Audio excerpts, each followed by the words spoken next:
Bonjour à tous, je suis Sandrine Canet de la société CG Formation. Dans cette vidéo, je vais vous parler du gel hydroalcoolique fait maison. Alors, je vais être franche avec vous. Au départ, j'avais prévu de vous faire une vidéo pour vous donner la recette du gel hydroalcoolique fait maison.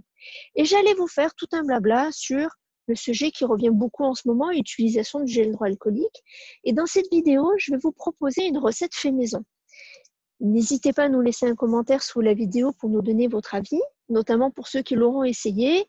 Et pour ne pas rater nos prochaines vidéos, merci de cliquer sur cette petite cloche. La solution la plus simple est bien entendu un bon lavage de mains avec du savon. Mais quand je vais reprendre mon activité ou que mes enfants vont retourner à l'école, il n'est pas toujours facile de pouvoir le faire, parce qu'on n'a pas toujours de savon à portée de main. Et face à la demande croissante du gel hydroalcoolique, et face aux pénuries qu'il peut y avoir, je vous propose une recette à faire vous-même à la maison. Tout d'abord, avant de démarrer, il faut penser à stériliser votre flacon vide et vos ustensiles afin d'éliminer les éventuels germes.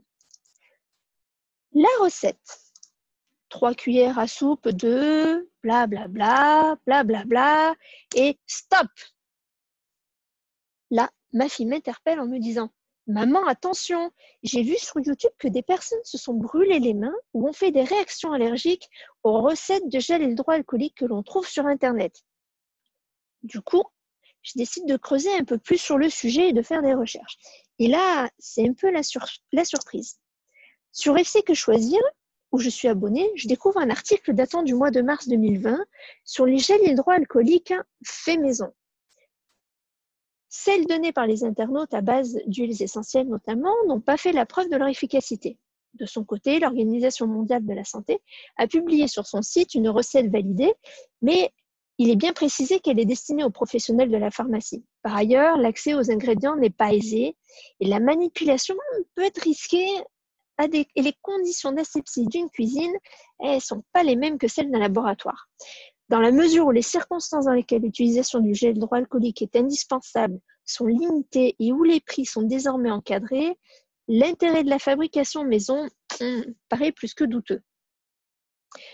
Comme moi, je suis assez curieuse, j'ai creusé un peu plus et je suis allée chercher la seule recette validée, celle de l'OMS, l'Organisation mondiale de la santé. Et en effet, les ingrédients ne sont pas tout à fait les mêmes.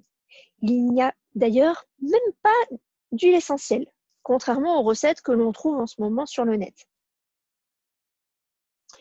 Donc en conclusion, si vous ne trouvez pas ou vous ne voulez pas acheter de gel hydroalcoolique du commerce, pourquoi se casser la tête à vouloir faire du gel fait maison alors qu'il suffirait simplement de remplir un petit flacon de bon savon liquide que nous pourrions sortir du sac ou du cartable pour nos enfants qui sont dans leur établissement scolaire et qui ont tout de même toujours accès à un robinet d'eau dans les toilettes. En plus, le gel fait maison a une durée de conservation de seulement 3 mois, alors que le savon, lui, il n'a pas de limite.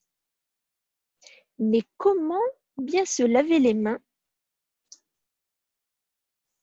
Alors, tout simplement, naturellement, on se mouille bien les mains avec une eau abondante. On prend une bonne dose de savon pour recouvrir toute la surface des mains. On frictionne paume contre paume par mouvement de rotation en faisant des petits ronds. On frotte bien le dos de chaque main, la gauche puis la droite, puis entre tous les doigts. Il ne faut pas oublier le dos des doigts, bien frotter le contour de chaque pouce, puis la pulpe des doigts en les frottant dans la paume de la main inverse.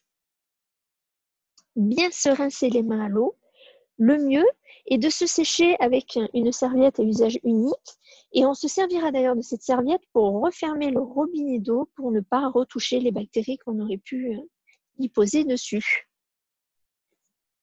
Merci de cliquer sur la petite cloche. N'hésitez pas à nous laisser vos petits commentaires. Et je vous dis à très bientôt.